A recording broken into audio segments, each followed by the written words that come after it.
नमस्कार दोस्तों, आपका स्वागत है हमारे चैनल पर। आप हमारे चैनल पर नए हैं तो चैनल को लाइक, शेयर व सब्सक्राइब करना बिल्कुल न भूलें। आज मैं प्रस्तुत हूँ आपके सामने यशपाल की महत्वपूर्ण कहानी पर्दा को लेकर, जिसमें लेखक ने चौधरी पीर बख्श के माध्यम से मध्य वर्ग की मानसिकता पर कटाक्ष किया है। तो चलिए चलते हैं कहानी की ओर। चौधरी पीर बख्श के दादा चुंगी के महकमे में दारोगा थे। आमदनी अच्छी थी।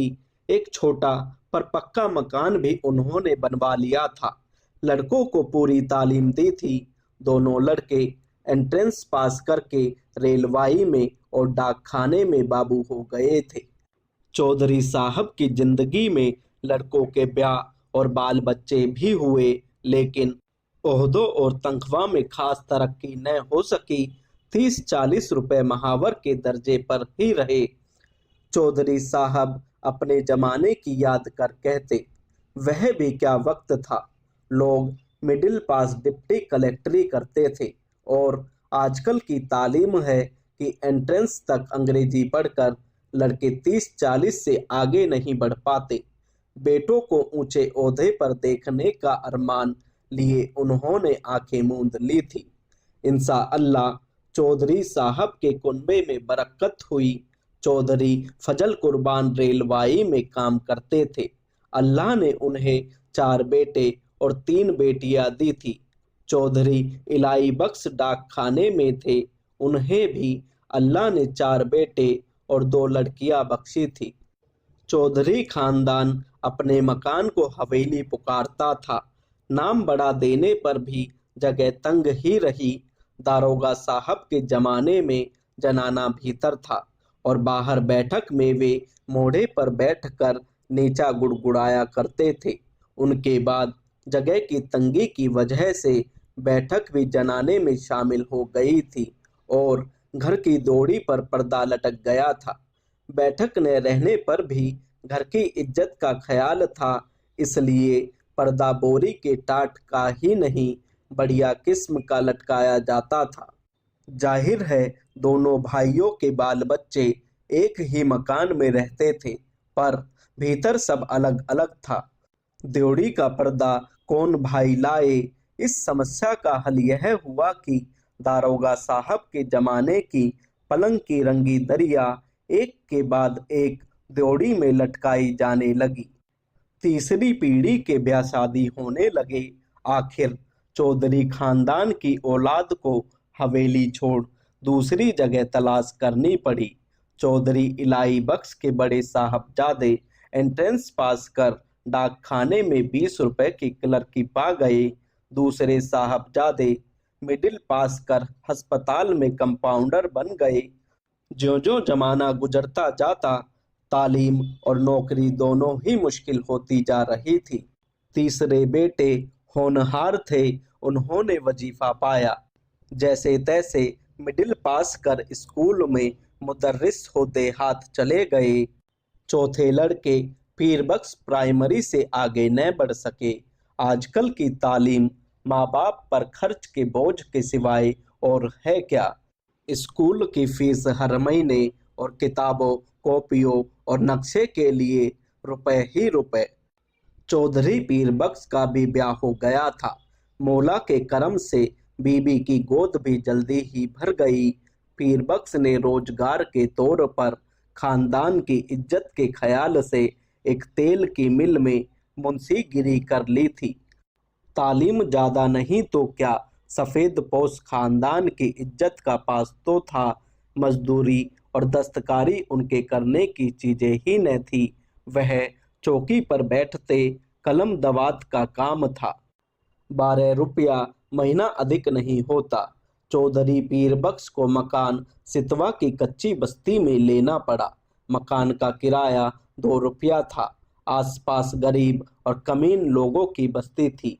कच्ची गली के बीचों बीच गली के मुहाने पर लगे कमेटी के नल से निरंतर टपकते पानी की काली धार बहती रहती थी। नाली के किनारे घास उग आई थी। नाली पर मच्छरों और मक्खियों के बादल उमड़ते रहते थे। सामने रमजानी धोबी की भट्टी थी, जिससे धुआं और सज्जी मिले उबले कपड़ों की गंध उड़ती रहती थी। दाईं ओर न्यागरा बनाने वाले बीकानेरी मोचियों के घर थे। बाईं ओर वर्कशॉप में काम करने वाले कुली रहते थे। उस पूरी बस्ती में चौधरी पीर बख्श ही पढ़े लिखे और सफेद पोश थे। सिर्फ उनके ही गर्दोड़ी पर पर्दा था। सब लोग उन्हें चौधरी जी, मुंशी जी कहकर सलाम करते थे। उनके घर की औरतों को कभी किसी ने गली में नहीं देखा था। इंशाअल्लाह घर में औलाद थी तो वह भी लड़कियां।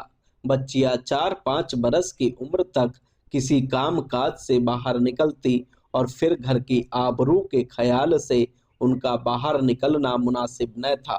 पीर बख्श खुद ही मुस्कुराते हुए सुबह शाम कमेटी के नल से घड़े भर लाते थे।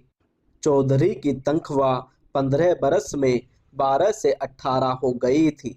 खुदा की बरकत होती है तो रुपए पैसे की शक्ल में नहीं, आस औलाद की शक्ल में होती है। 15 बरस में 5 बच्चे हुए थे। पहले 3 लड़कियां और बाद में 2 लड़के। दूसरी लड़की होने को थी तो पीर बख्श की वालदा मदद के लिए आई थी। वालिद साहब का इंतकाल हो चुका था। दूसरा कोई भाई वालदा को लिवा ले जाने के लिए नहीं आया। वे छोटे लड़के के यहाँ ही रहने लगी थी। जहाँ बाल बच्चे और घर बार होता है, सो किस्म की झंझट होती ही है। कभी बच्चे को तकलीफ है तो कभी जच्चा को। ऐसे वक्त में कर्ज की जरूरत कैसे न हो। घर बार है, कर्ज भी होगा ही। मिल की नौकरी का कायदा पक्का होता है। हर महीने की 7 तारीख को गिनकर तनख्वाह मिल जाती है। पेशगी से मालिक को चिढ़ थी।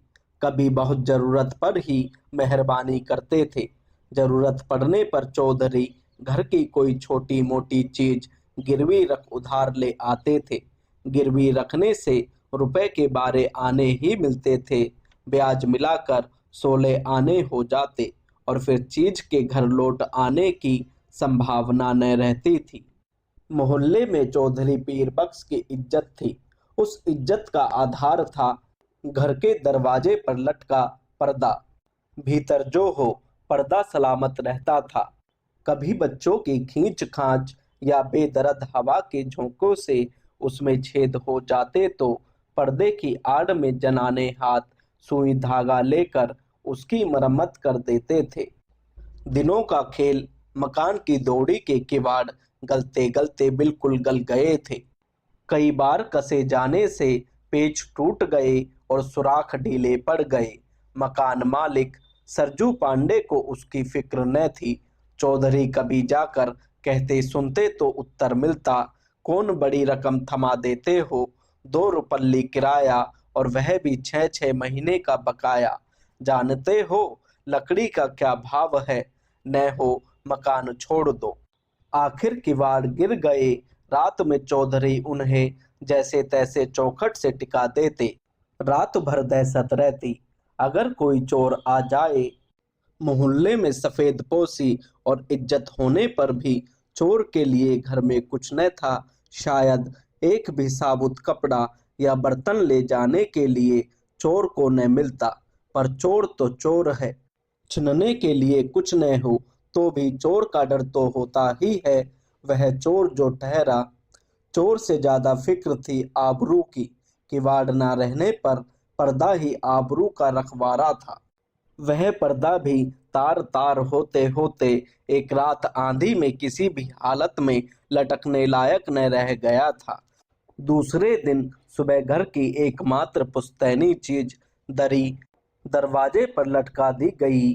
मोहल्ले वालों ने देखा और चौधरी को सलाह दी, अरे चौधरी, इस जमाने में दरी को यूं काहे खराब करोगे, बाजार से लाकर टाट का टुकड़ा न लटका दो। चौधरी पीर बख्श टाट की कीमत मिल से आते जाते कई दफे पूछ चुके थे। 2 गज टाट 8 आने से कम में न मिल सकता था। हंसकर बोले, होने दो, क्या है, हमारे यहाँ पक्की हवेली में दौड़ी पर दरी का ही पर्दा रहता था। कपड़े की महंगी के जमाने में घर की 5 औरतों के शरीर से कपड़े जीर्ण होकर यूं गिरते जा रहे थे जैसे पेड़ अपनी छाल छोड़ देते हैं। पर चौधरी साहब की आमदनी से दिन में एक बार किसी तरह पेट भर सकने के लिए आटे के अलावा कपड़े की गुंजाइश कहाँ थी। खुद उन्हें नौकरी पर जाना होता था। कुर्ते पायजामे में जब पैबंद संभालने की ताब न रही तो मार्किन का एक कुर्ता पायजामा जरूरी हो गया था। पर लाचार थे। गिरवी रखने के लिए घर में जब कुछ न हो, गरीब का एकमात्र सहायक है पंजाबी खान। रहने की जगह भर देखकर ही वह रुपया उधार दे सकता है। 10 महीने पहले गोद के लड़के बरकत के जन्म के समय पीर बख्श को रुपयों की जरूरत आ पड़ी थी। कहीं कोई प्रबंध न हो सकने के कारण उन्होंने पंजाबी खान बबर अली खां से 4 रुपए उधार ले लिए थे। बबर अली खां का रोजगार सितवा के कच्चे घरों के मोहल्ले में अच्छा खासा चलता था। बीकानेरी मोची, वर्कशॉप के मजदूर और कभी कभी रमजानी धोबी सभी बबर मियाँ से कर्ज लेते रहते थे। कई दफे चौधरी पीर बख्श ने बबर अली को कर्ज और सूद की किस्त न मिलने पर अपने हाथ के डंडे से ऋणी का दरवाजा पीटते देखा था।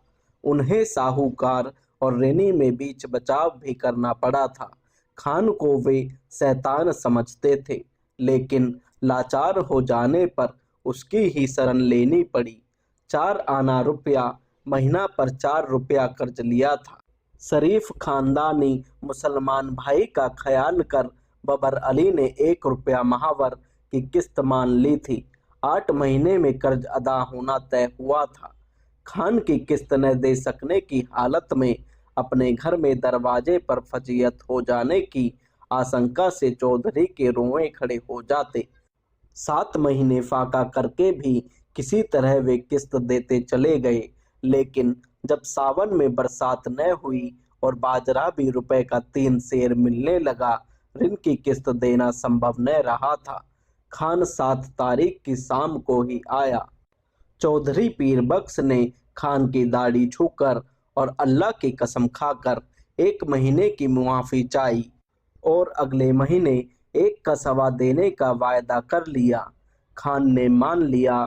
भादों में हालत और भी परेशानी की हो गई। बच्चों की माँ की तबीयत रोज रोज गिरती ही जा रही थी। खाया पिया उसके पेट में न ठहरता था। पथ्य के लिए उसे गेहूं की रोटी देना जरूरी हो गया था। गेहूं मुश्किल से मिलता था और रुपए का सिर्फ 1.25 सेर। बीमार का जी ठहरा कभी प्याज के टुकड़े या धनिए की खुशबू के लिए ही मचल जाता, कभी पैसे की सौंफ, अजवाइन, काला नमक की ही जरूरत हो तो पैसे की कोई चीज मिलती ही नहीं थी। बाजार में तांबे का नाम ही नहीं रह गया था। नाहक इकन्नी जाती थी। चौधरी को 4 रुपए महंगाई भत्ते के भी मिले, पर पेशगी लेते लेते तनख्वाह के दिन केवल 4 रुपए हिसाब में शेष निकले। बच्चे पिछले हफ्ते में लगभग फाके से थे। चौधरी कभी गली से 2 पैसे की चौराई खरीद लाते, कभी बाजरा उबाल सब लोग कटोरा कटोरा भर पी लेते थे। बड़ी कठिनता से मिले 4 रुपयों में से 1.25 रुपया खान के हाथ में घर देने की हिम्मत चौधरी को न हुई। मिल से घर लौटते समय चौधरी मंडी की ओर टहल गए। 2 घंटे बाद जब समझा कि खान टल गया होगा, अनाज की गठरी ले वे घर पहुंचे। खान के भय से दिल डूब रहा था, लेकिन दूसरी ओर 4 भूखे बच्चों, उनकी मां के दूध न उतर सकने के कारण सूख कर कांटा हो रहे गोद के बच्चे और चलने फिरने से लाचार अपनी ज़ईफ मां की भूख से बिलबिलाती सूरतें चौधरी की आंखों के सामने नाच जाती। धड़कते हुए हृदय से वे कहते जा रहे थे, मौला सब देखता है, खैर करेगा। 7 तारीख की शाम को असफल हो खान 8 की सुबह खूब तड़के चौधरी के मिल जाने से पहले ही अपना डंडा हाथ में लिए दरवाजे पर मौजूद था। रात भर सोच सोच कर चौधरी ने खान के लिए बयान तैयार किया था। मिल के मालिक लालाजी 4 रोज के लिए बाहर गए थे। उनके दस्तखत के बिना किसी को भी तनख्वाह नहीं मिल सकी। तनख्वाह मिलते ही वह 1.25 रुपया हाजिर करेगा। माकूल वजह बता देने पर भी खान बहुत देर गुर्राता रहा। वतन छोड़ के परदेश में पड़ा है, ऐसे रुपया छोड़ देने के वास्ते हमारा भी बाल बच्चा है। 4 रोज में रुपया नहीं देता तो तुम्हारा कर देगा। 5वें दिन रुपया कहाँ से आ जाता? तनख्वाह मिले हफ्ता भर नहीं हुआ था। मालिक ने पेशगी देने से साफ इनकार कर दिया। 6ठे दिन किस्मत से इतवार था। मिल में छुट्टी रहने पर भी चौधरी खान के डर से सुबह ही बाहर निकल गए थे। जान पहचान के कई आदमियों के यहाँ गए। इधर उधर बातचीत कर वे कहते, अरे भाई हो तो 20 आने पैसे दे दो, 1 रोज के लिए देना, ऐसे ही जरूरत आ पड़ी है। ए मियाँ, पैसे कहाँ इस जमाने में, उत्तर मिलता। पैसे का मोल कौड़ी नहीं रह गया। हाथ में आने से पहले ही उधार चुकाने में सब उठ गया है। दोपहर हो गई, खान आया भी होगा तो इस वक्त तक बैठा नहीं रहेगा, चौधरी ने सोचा और घर की तरफ चल दिए। घर पहुंचने पर सुना कि खान आया था और घंटे भर तक दौड़ी पर लटके दरी के पर्दे को डंडे से ठेल ठेल कर गाली देता रहा था। पर्दे की आड़ से बड़ी बी के बार बार खुदा की कसम खा यकीन दिलाने पर कि चौधरी बाहर गए हैं, रुपया लेने गए हैं। खान गाली देकर कहता, नहीं बज्जात, चोर भीतर में छिपा है, हम 4 घंटे में फिर आता है, रुपया लेकर जाएगा, रुपया नहीं देगा तो उसकी खाल उतार कर बाजार में बेच देगा। हमारा रुपया क्या हराम का है? 4 घंटे से पहले ही खान की पुकार सुनाई दी। चौधरी पीरबख्श के शरीर में बिजली सी तड़प गई और वह बिल्कुल निस्सत्व हो गए। हाथ पैर सुन्न और गला खुश्क। गाली दे पर्दे को ठेल कर खान के दोबारा पुकारने पर चौधरी का शरीर निर्जीव प्राय होकर भी निश्चेष्ट न रह सका। वे उठकर बाहर आ गए। खान आग बबूला हो रहा था। पैसा नहीं देने के वास्ते चिपता है। एक से एक चुभती हुई 3 गालियां एक साथ खान के मुंह से पीरबख्श के पुरखों और पीरों के नाम निकल गए। उस भयंकर आघात से पीरबख्श का खानदानी रक्त फड़क उठने के बजाय और भी निर्जीव हो गया। खान के घुटने छूकर अपनी मुसीबत बताकर मुआफी के लिए खुशामद करने लगे। खान की तेजी बढ़ गई। उसके ऊंचे स्वर से पड़ोस के मोची और मजदूर चौधरी के दरवाजे के सामने इकट्ठे हो गए। खान क्रोध में डंडा फटकार कर कह रहा था, पैसा नहीं देना था तो लिया क्यों? तनख्वाह किधर में जाता? अरामी हमारा पैसा मारेगा, हम तुम्हारा खाल खींच लेगा। पैसा नहीं है तो घर पर पर्दा लटका के शरीफ ज्यादा कैसे बनता? तुम हमको बीबी का गेना दो, बर्तन दो, कुछ भी दो, हम ऐसे नहीं जाएगा। चौधरी पीरबख्श ने बिल्कुल बेबस और लाचारी में दोनों हाथ उठाकर खुदा से खान के लिए दुआ मांग कर कसम खाई। पैसा भी घर में नहीं, बर्तन भी नहीं, कपड़ा भी नहीं। खान चाहे तो बेशक उनकी खाल उतार कर बेच ले। खान और भी भड़क उठा, हम तुम्हारा दुआ का क्या करेगा, हम तुम्हारा खाल का क्या करेगा? उसका तो जूती भी नहीं बनेगा, तुम्हारा खाल से तो ये टाट अच्छा। खान ने दौड़ी पर लटका दरी का पर्दा झटक लिया। दौड़ी से पर्दा हटने के साथ ही जैसे चौधरी के जीवन की डोर टूट गई, वह डगमगा कर जमीन पर गिर पड़े। चौधरी में उस दृश्य को देख सकने की ताब न थी, परंतु द्वार पर खड़ी भीड़ ने देखा। घर की औरतें और लड़कियां पर्दे की दूसरी ओर घटती घटना के आतंक से आंगन के बीचों बीच भय से इकट्ठी खड़ी हो कांप रही थी। सहसा पर्दा हट जाने से औरतें ऐसे सिकुड़ गई जैसे उनके शरीर का वस्त्र खींच लिया हो। वह पर्दा ही तो घर भर की औरतों के शरीर का वस्त्र था।